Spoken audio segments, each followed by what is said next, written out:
दुर्ग में ननों की गिरफ्तारी के बाद जमानत याचिका लोअर कोर्ट के बाद सेशन कोर्ट ने खारिज कर दी है। सेशन कोर्ट से जज अनीश दुबे FTSC ने कहा कि हमें यह प्रकरण सुनने का अधिकार नहीं है।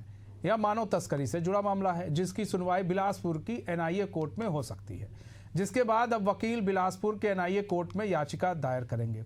कोर्ट ने थाना प्रभारी को निर्देश दिए हैं कि मानव तस्करी मामले में केंद्रीय एजेंसी को पूरी जानकारी साझा करें। जब तक कोर्ट में इस मामले की सुनवाई नहीं हो जाती है तब तक ननों को जेल में ही रखा जाएगा। अब इस मामले में जांच के बाद ही जो रिपोर्ट पेश की जाएगी उसी के आधार पर ननों की जमानत को लेकर फैसला कोर्ट सुनाएगा।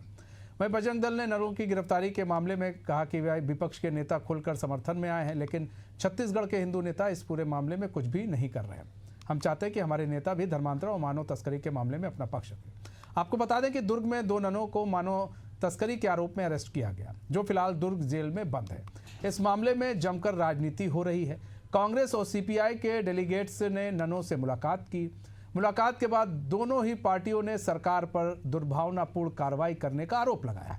दोनों ही राजनीतिक दलों ने प्रदेश की BJP सरकार को आदिवासी और ईसाइयों का विरोधी करार दिया। वहीं CPI नेता वृंदा करात ने कहा कि झूठे केस में ननों को गिरफ्तार करके जेल में डालना अन्याय है। हिंदुत्व की संकीर्ण सोच का शिकार ननों को होना पड़ रहा है। वहीं छत्तीसगढ़ के गृह मंत्री ने एक बार फिर धर्मांतरण को लेकर बड़ा बयान देते हुए कहा कि 1968 का कानून मौजूदा चुनौती को रोकने के लिए सक्षम नहीं है।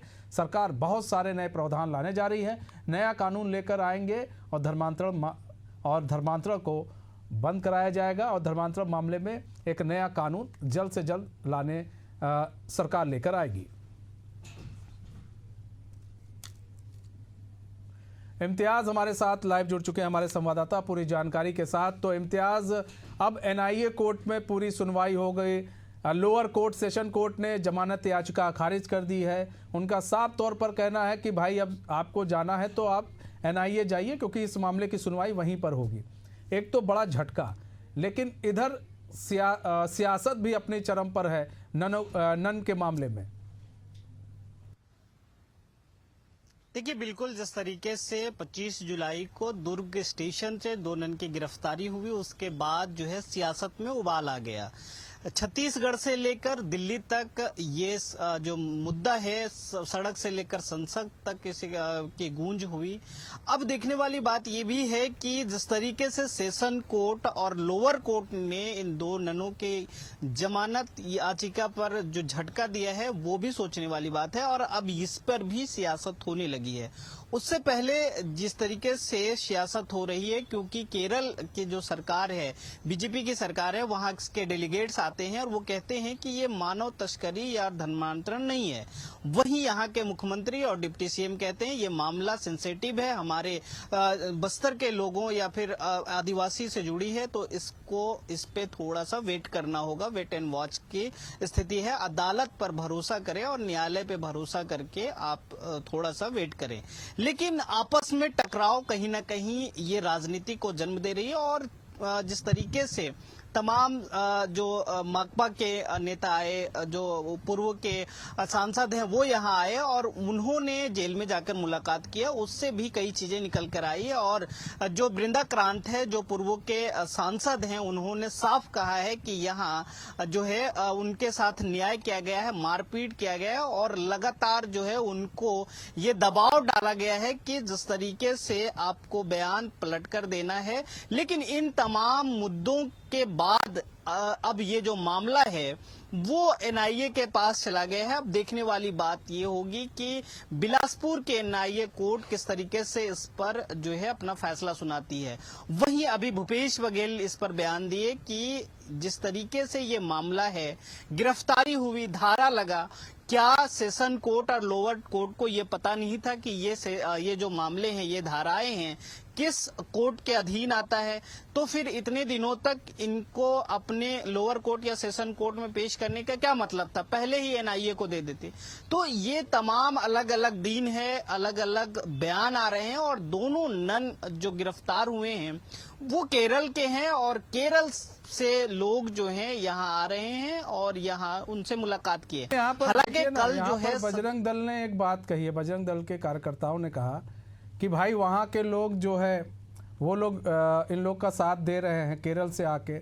हमारे जो हिंदू वादी नेता हैं वो कुछ बोल नहीं रहे हैं, उनको बोलना चाहिए। गृह मंत्री का बयान आया है 1968 का जो चल रहा है प्रावधान, उससे कोई काम हो नहीं रहा है। हम नया कानून लेकर आएंगे, लेकिन कब लेकर आएंगे, सवाल ये है कि कानून कब आएगा और कब जो है ये कहा जाएगा नहीं भाई धर्मांतरण को लेकर हमने कानून हम लेकर आ गए, क्योंकि कई दिनों से वो बोलते आ रहे हैं। देखिए, छत्तीसगढ़ में धर्मांतरण पर जो है नया कानून बनाने की बात कही जा रही है और ये मुख्यमंत्री भी कह चुके हैं, डिप्टी सीएम भी कह चुके हैं कि धर्मांतरण पर। लेकिन जिस तरीके से हिंदूवादी नेता या फिर बजरंग दल का कहना है कि अगर इन दोनों ननों की अगर जो है रिहाई हुई तो हम पूरे छत्तीसगढ़ में चक्का जाम करेंगे। जिस तरीके से केरल के जो नेता हैं, बीजेपी के नेता हैं, वो उनके पक्ष में उतरे हैं, क्या यहाँ के नेता मुखर होके नहीं बोल सकते? लेकिन आपको ये भी समझना पड़ेगा कि कल जिस तरीके से यहाँ के सांसदों ने अपना पक्ष रखा है सदन में, ये भी एक लाजमी है कि जिस तरीके से आदिवासी बेटियों महिलाओं की बात सदन में उठी, चाहे वो विजय बघेल हो, चाहे वो बृजमोहन अग्रवाल हो, इन्होंने जो सदन में मुद्दा उठाया, तो ये कहीं ना कहीं देखने वाली बात है कि जिस तरीके से ये लगातार छत्तीसगढ़ में धर्मांतरण के मामले आ रहे हैं, मानव तस्करी के मामले इसके आड़ में हो रहे हैं, उसको लेकर यहाँ के भी नेता मुखर हैं। और जिस तरीके से लगातार ये बीजेपी के चाहे केरल के नेता हो या छत्तीसगढ़ के नेता हो, दोनों में टकराव देखने को मिल रही है, तो इसमें कहीं ना कहीं जो सियासत को जन्म दे रही है और सियासत जो है अब इसी का फायदा कांग्रेस पार्टी और अन्य पार्टियां जो उठा रही है और ये कह रही है, क्योंकि भूपेश बघेल का साफ इसमें आरोप था कि आप जो हैं आपस में ही सही नहीं है, आप दोनों पार्टियों का जो टकराव आपस में देखने को मिल रहा है, एक कुछ कह रहे हैं, दूसरे कुछ कह रहे हैं, तो ये सियासत को जन्म दे रही है। आगे देखने वाली बात ये भी होगी कि किस तरीके से एनआईए कोर्ट इसमें फैसला सुनाती है और क्या चीजें आगे निकलकर सामने आती है। फिलहाल इस पर सियासत जो है वो हो रही है और सदन में भी इसकी गूंज, लोकसभा सदन, राज्यसभा सदन में भी इसकी गूंज जो है वो सुनाई दे रही है। ठीक है इम्तियाज, बहुत बहुत धन्यवाद हमारे साथ जुड़ने के लिए और तमाम जानकारी साझा करने के लिए।